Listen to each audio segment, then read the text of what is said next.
হযরত আব্দুল্লাহ ইবনে আব্বাস রাদিয়াল্লাহু তাআলা বর্ণনাকারী হাদিসে আমার নবী ইরশাদ করেছেন, যেই ব্যক্তি একদিন আল্লাহর সন্তুষ্টি অর্জনের জন্য মসজিদের মধ্যে ইতিকাফ করবে, আমার আল্লাহ সেই ব্যক্তি এবং জাহান্নামের মাঝখানে তিনটা গর্ত খুদে দেবেন, যাতে জাহান্নাম থেকে দূরে থাকে। এক একটা গর্তের দূরত্ব আসমান আর জমিনের মাঝখানে যত দূরত্ব, এক একটা খন্দকের দূরত্ব অতটুকু। এভাবে তিনটা গর্ত আমার আল্লাহ জান্নাত এবং জাহান্নামের মাঝখানে করে দেবেন, যে ব্যক্তি একদিন আল্লাহর ঘরে আল্লাহর সন্তুষ্টি অর্জন করানোর্থে ইতিকাফ করে। আমার নবী ইরশাদ করছেন, যেই ব্যক্তি রমজানের শেষ 10 দিন ইতিকাফ করবে, শেষ 10 দিন ইতিকাফের কারণে তার আমলনামার মধ্যে 2টা হজ এবং 2টা উমরার সওয়াব লেখা হবে। আমরা আজকে ইতিকাফ নিয়ে প্রথমে আমরা দরসুল হাদিসে পাকের আলোকে ইতিকাফ। عن عائشة رضي الله تعالى عنها أن النبي صلى الله عليه وسلم كان يعتكف الأشهر الأواخر من رمضان حتى توفاه الله ثم اعتكف أزواجه من بعده متفق عليه।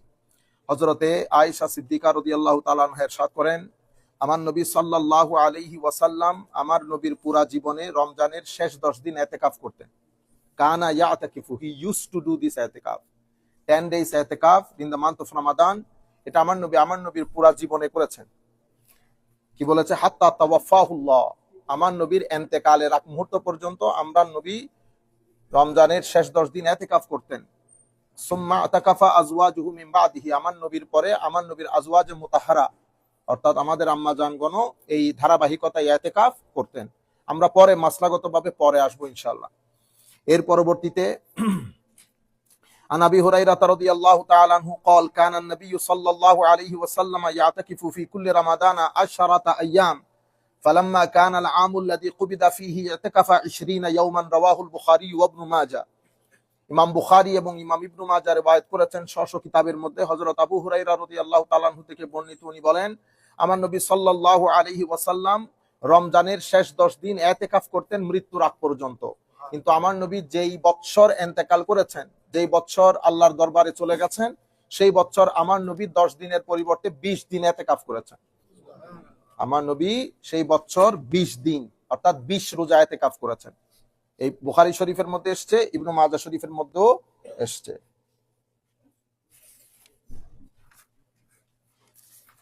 عن ابن عمر رضي الله تعالى عنهما أن عمر سأل النبي صلى الله عليه وسلم قال كنت نذرت في الجاهلية أن أعتكف ليلة في المسجد الحرام قال فأوفي بنذرك متفق عليه।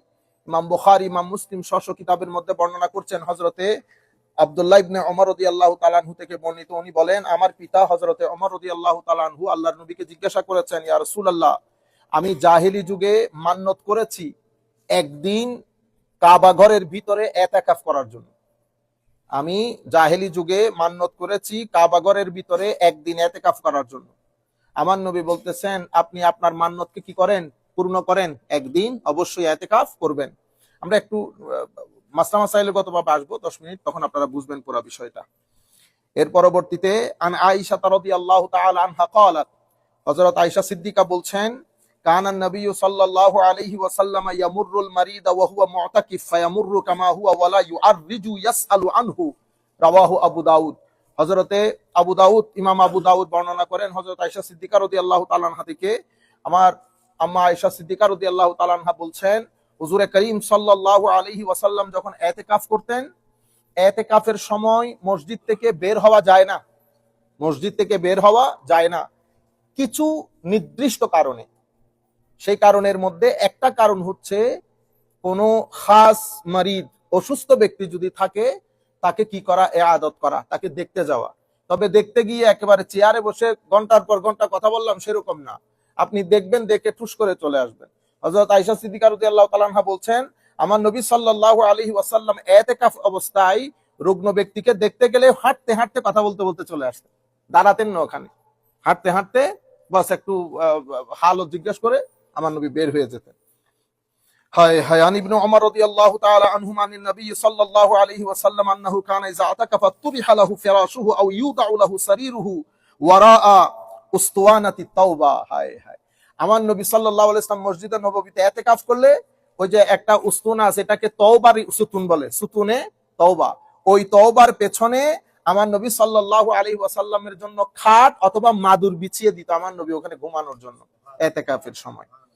এরপরে আন ইবনে আব্বাস রাদিয়াল্লাহু আনহুমা আন্না রাসূলুল্লাহ সাল্লাল্লাহু আলাইহি ওয়াসাল্লাম ক্বালা ফিল মুতাকিফ ওয়া ইয়াতাকিফুয যুনুব ওয়া ইউজরা লাহু মিনাল হাসানাতি কাআমিলিল হাসানাতি কুল্লিহা। হায় হায়, ইতিকাফের মাধ্যমে আমার নবী ইরশাদ করছেন ইতিকাফের মাধ্যমে পাপগুলো মোচন হয়ে যায়। ওয়া ইউজরা লাহু মিনাল হাসানাত, এবং অনেক আমলকারী আমল করলে পুরা বছর যতটুকুন সওয়াব হয় মুতাকিফের ইতিকাফের মাধ্যমে অতটুকুন সওয়াব হয়। এবং আমার নবী সাল্লাল্লাহু আলাইহি ওয়াসাল্লাম ইরশাদ করছেন আন ইবনে আব্বাস রাদিয়াল্লাহু আনহুমা আনিন নবী সাল্লাল্লাহু আলাইহি ওয়াসাল্লাম ক্বালা মান ইতাকাফা ইয়াওমান ইবতিগা ওয়াজহিল্লাহ জাআলাল্লাহু বাইনাহু ওয়া বাইনান নারি সালাসা খানাদিক কুল্লু খানদাকিন আবআদু মিম্মা বাইনাল খাফিকাইন রাওয়াহু তাবারানী বিইসনাদিন জাইয়্যিদ।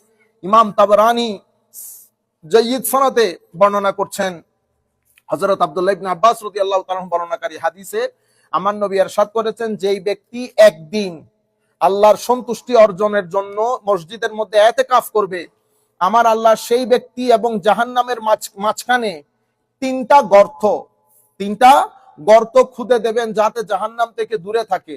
এক একটা গর্তের দূরত্ব আসমান আর জমিনের মাঝখানে যত দূরত্ব এক একটা খন্দকের দূরত্ব অতটুকু। এভাবে তিনটা গর্ত আমার আল্লাহ জান্নাত এবং জাহান্নামের মাঝখানে করে দেবেন যেই ব্যক্তি একদিন আল্লাহর ঘরে আল্লাহর সন্তুষ্টি অর্জন করানোতে ইতিকাফ করে। আমার নবী ইরশাদ করেছেন আন আলী ইবনে হুসাইন রাদিয়াল্লাহু আনহু আনিন নবী সাল্লাল্লাহু আন আবিহি قال قال رسول الله صلى الله عليه وسلم من اعتكف عشرا في رمضان كان كحجتين وعمرتين رواه الطبراني والبيهقي।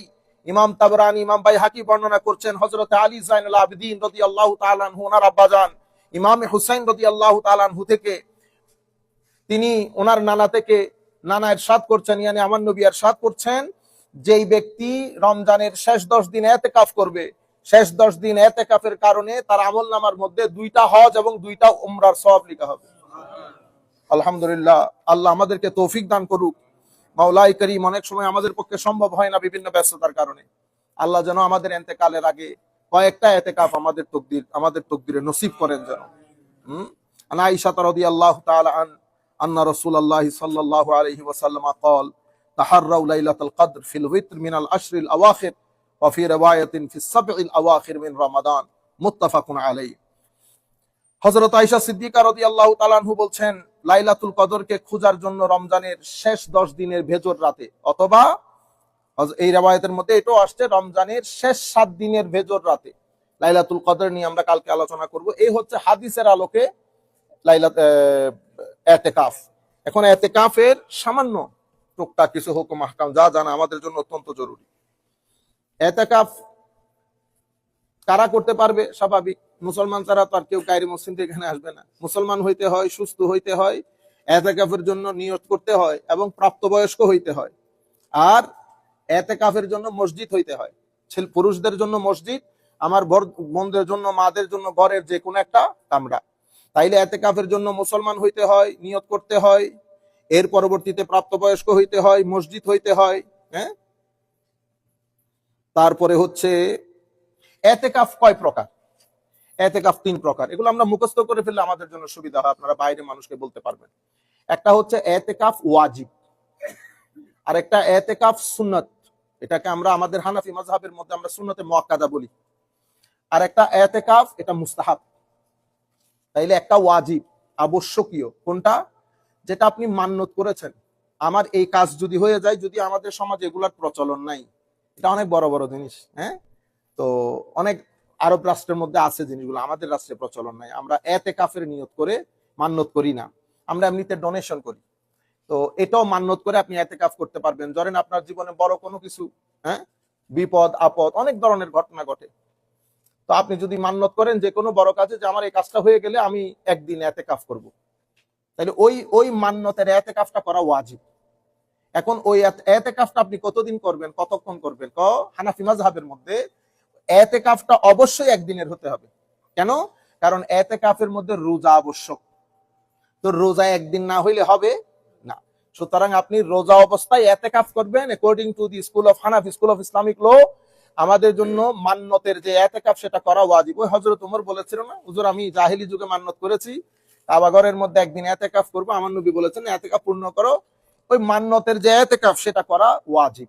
তো সেটার মানে কমসে কম ডিউরেশন কতটুকু, একদিন হতে হবে। কেন? কারণ আপনি এতেকাফের সময় রোজাও রাখতে হবে, সেই কারণে এতেকাফের মিনিমাম ডিউরেশন হচ্ছে একদিন। এটা হচ্ছে ওয়াজিব এতেকাফ। সুন্নতে মুআক্কাদা, কিন্তু সুন্নতে মুআক্কাদা আলাল কিফায়া, মানে রমজানের শেষ 10 দিন এতেকাফ করা। তো হানাফি মাযহাবের মধ্যে এটাকে মুআক্কাদা বলে। কেন মুআক্কাদা? মানে মুআক্কাদা শব্দ তাকিদ থেকে, তাকিদ মানে এখানে একটা কম্পালশনের একটা বিষয় আছে, ইম্পারেটিভনেসের একটা বিষয় আছে, মানে করাটা জরুরি। আচ্ছা, কেন? কারণ আমার নবীর জীবনে এই জিনিসটা ছাড়েন নাই।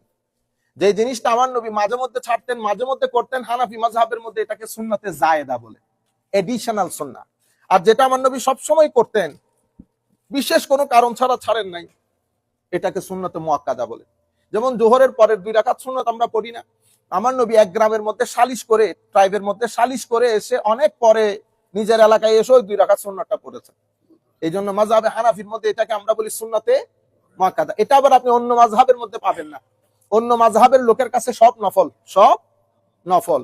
সুতরাং আপনি যদি বলেন আমিও পড়বো না, ওরা পড়ে না, সুন্দর হবে না, জিনিসটা না জানার বিষয়। আমাদের মাযহাবে হানাফির মধ্যে সুন্নতকে অনেক গুরুত্ব দেওয়া হয়, সে কারণে এখানে ক্লাসিফিকেশন করা হয়েছে সুন্নতের। ঠিক আছে, তাহলে এটা সুন্নতে মুআক্কাদা। আবার এটা মুআক্কাদা আলাল কিফায়া, মানে 2-3 জন আদায় করলে সবার পক্ষ থেকে আদায় হয়ে যাবে। আর গ্রামের কেউ যদি আদায় না করে, সবাই এটার জন্য আল্লাহর দরবারে জবাবদিহিতা স্বীকার হইতে হবে। তাইলে এটা সুন্নতে মুআক্কাদা, রমজানের শেষ 10 দিন। আচ্ছা, তৃতীয় হচ্ছে এটা নফল বা মুস্তাহাব। এটা কি রকম? এটা হচ্ছে আপনি যখন মসজিদের মধ্যে ঢুকবেন, তো আমরা বলি না নামাইতুল ইতিকাফ, আমি ইতিকাফের নিয়তে ঢুকেছি। ইতিকাফের নিয়ত আপনি যতক্ষণ থাকবেন, ঠিক আছে, আপনি ইতিকাফের সওয়াব পাবেন। এই হচ্ছে ইতিকাফের প্রকারভেদ। আর আচ্ছা, একটা দুইটা জিনিস যেটা জানা খুব জরুরি। তাইলে আমরা ওয়াজিব ইতিকাফ, সুন্নত ইতিকাফ, নফল ইতিকাফ জানতে পারলাম। ঠিক আছে, ওই ইতিকাফের দরুন আমাদের ভাইয়েরা যারা এখানে ইতিকাফ থাকবেন, আমাদের মা বোনরাও, আপনারা ঘরে গিয়ে এগুলা বলবেন, মা বোনরা ইতিকাফের সময়কালে আমাদের নিত্য নৈমিত্তিক যে কথাবার্তা, সেগুলা থেকে আমরা বিরত থাকব। যতদূর সম্ভব প্রয়োজনীয় কথাবার্তা ছাড়া আমরা কথাবার্তা বলবো না, কিন্তু বোবা হয়ে যাব না, বোবা হয়েও যাব না, অতিরিক্ত কথাবার্তাও বলবো না। বেশি বোবা হওয়া মাকরুহ, একদম কথাবার্তা না। হ্যাঁ, কেউ যদি সোয়াবের নিয়তে, যে মুখ খুলবো না, মুখ বন্ধ রাখা সোয়াব, এবং ভিতরে ভিতরে জিকির আজকার জারি রাখে, সেটা ভিন্ন জিনিস। আমি ন্যাচারালি এবং জেনারেলি বলতেছি যে আমরা কথা বলার থেকে বিরত থাকবো, টেলিফোন ইস্তেমাল করা থেকে বিরত থাকবো, নাম্বার 1। নাম্বার 2 হচ্ছে আমার প্রয়োজনের বাইরে, প্রয়োজন বলতে প্রয়োজন মানে এটা আপনি সেট আপ করবেন না কোনটা আপনার প্রয়োজন, কোনটা আপনার প্রয়োজন না। এখানে দুই ধরনের প্রয়োজনীয়তা আছে। একটা হচ্ছে ন্যাচারাল প্রয়োজন, আর একটা হচ্ছে শরঈ প্রয়োজন। ন্যাচারাল প্রয়োজন মানে এখন বাংলাদেশে ইতিকাফ করতেছেন, বাথরুম তো মসজিদের বাইরে, এটা ন্যাচারাল প্রয়োজন। বুঝতে পেরেছেন? আপনাকে বের হইতে হচ্ছে মসজিদ থেকে, এখানে সেটার প্রয়োজন পড়ছে না। আরেকটা হচ্ছে শরঈ উযর। শরঈ উযরের মধ্যে আপনি এমন একটা জায়গায় ইতিকাফ থেকে যান, এটা মসজিদ কিন্তু এখানে জুমা হয় না, তো এটা শরঈ প্রয়োজন, আপনাকে বের হইতে হচ্ছে জুমা পড়ার জন্য।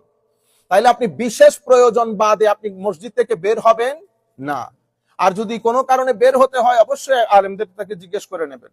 কিছু কারণে বের হওয়া যায়, যেমন রুগী দেখার জন্য, এটা বিশেষ প্রয়োজনে, কিন্তু আপনি ঢুকার সময় ওই নিয়ত করে ঢুকবেন যে জানাজা এবং রুগী আমি যদি হয় তাহলে বিশেষ প্রয়োজনে বের হব। ঠিক আছে? 2। এর পরবর্তীতে আপনাদের মধ্যে কেউ আছেন এখানে যারা ইতিকাফ করেন বাইং সেলিং এর সাথে জড়িত, ঘর বেচা বিক্রি আছে, আপনি এক মাস তো আর না করে থাকতে পারবেন না। আপনি ইতিকাফ অবস্থায় এই বেচা বিক্রি গুলো সংক্ষিপ্ত কথাবার্তার মধ্যে, উলামায়ে কেরামের ফিকার কিতাবের মধ্যে, যদি আমি ওই বিষয়ের মানুষ না, আমার এমনি তো এগুলা কথা বলতে ভয় করে, বুঝতে পেরেছেন, ওই টুকটাক বলি আর কি কিতাবপত্র থেকে। তো উলামায়ে কেরাম বলেছেন বাইং সেলিং এর ক্ষেত্রে শুধুমাত্র প্রপোজাল এন্ড অ্যাকসেপ্টেন্স এতটুকুনের মধ্যে সীমাবদ্ধ থাকাটা জরুরি। তবে আপনি ব্যবসাপাতি যদি আপনার থাকে, যেমন এই আমাদের আতাবাই ঢুকছে, তো এখন ওনার ওখানে তো আছে, মালপত্র অর্ডার করতে হয়, উনি মালপত্র অর্ডার করতে পারবেন, মালপত্র ছাড়িয়ে নিতে হয়, মালপত্র ছাড়িয়ে নিতে পারবেন। অর্থাৎ যতটুকুন টুকটাকের মধ্যে সারানো যায় অতটুকুন করতে পারবে, কোনো অসুবিধা নাই। কিন্তু একদম ব্যবসার ভিতরে যদি ঢুকে যায় তাহলে তার ইতিকাফ হইল না। আমি মনে করতেছি আপনাদেরকে বুঝাইতে পারতেছি, মানে একদম বেশি না, সামান্যর ভিতরে কেউ ঘর বাড়ি বাই সেল করে, উনি ওই অতটুকু কথাবার্তা বলতে পারে। এখন লম্বা যদি টেলিফোনের মধ্যে ঘন্টার পর ঘন্টা, তাহলে তো এতেকাফ হইলো না। এখন ওনারা সময়গুলো কিভাবে অতিবাহিত করবেন? এতেকাফ মানে হচ্ছে নিজেকে আল্লাহর ঘরে আবদ্ধ রাখা। আপনি আল্লাহর ঘরে মেহমান হিসেবে 10 দিন থাকবেন। তো আল্লাহর ঘরে মেহমান হিসেবে থাকলে আমাদের দায়িত্ব হচ্ছে, আমরা নফল ইবাদত আছে, কোরআনে পাকের তিলাওয়াত আছে, দরুদ শরীফ আছে, সবচেয়ে গুরুত্বপূর্ণ হচ্ছে ইলম শিখা, জ্ঞান শিখা। আপনি মাসলা মাসাইল শিখলেন। আমাদের এখানে ইমাম সাহেবরা আছেন, আমাদের কামরান আছে, মুসাদ্দেক আছে, আমি গরিব আছি। আমরা যে কোনো একজন আলেমদেরকে ডেকে নামাজের মাসলা মাসাইল বা বিভিন্ন মাসলা মাসাইল, ওনারা কোনো একটা কিতাব নিয়ে আলাপ আলোচনা করলো। ইলম শিখা হচ্ছে সর্বোত্তম ইবাদত। এরপরে আপনি বেশিরভাগ সময় চেষ্টা করবেন আপনার মধ্যে একটা চার্ট হয়ে যায়, 10 দিনের একটা চার্ট করে ফেলবেন। অথবা আপনারা যদি চান যারা ইতিকাফ করবেন, আমরা চার্ট করে দেব। আমরা কতক্ষণ ঘুমাবো, কতক্ষণে উঠবো, কতক্ষণ কি করব, কয়টা থেকে কয়টা পর্যন্ত তিলাওয়াতে কোরআন করব। এগুলা করলে ইতিকাফ চমৎকার কাটবে। 10 দিনের পরে আপনি বুঝতে পারবেন কতটুকুন আপনি আর্ন করেছেন। সওয়াবের খাতা তো আল্লাহর খাতাই থাকবে, কিন্তু আপনি বুঝতে পারবেন যে আমি এতবার দরুদ পড়েছি, এতবার কোরআনের তিলাওয়াত করেছি, এতবার জিকির করেছি, এই মাসলা মাসাইল গুলা শিখেছি, এই কিতাব শেষ করেছি। তাইলে ইতিকাফটা চমৎকার, এবং যেই উদ্দেশ্যে ইতিকাফ, স্পিরিচুয়াল রিট্রিট, এটা ওই আন্দাজে আপনি বাস্তবায়ন করতে পারবেন। বাকি কথাগুলো ইনশাআল্লাহ আমরা প্রয়োজন স্বার্থে বলবো। ওয়া মা আলাইনা ইল্লাল বালাগুল মুবিন। আসসালামু আলাইকুম ওয়া রাহমাতুল্লাহ।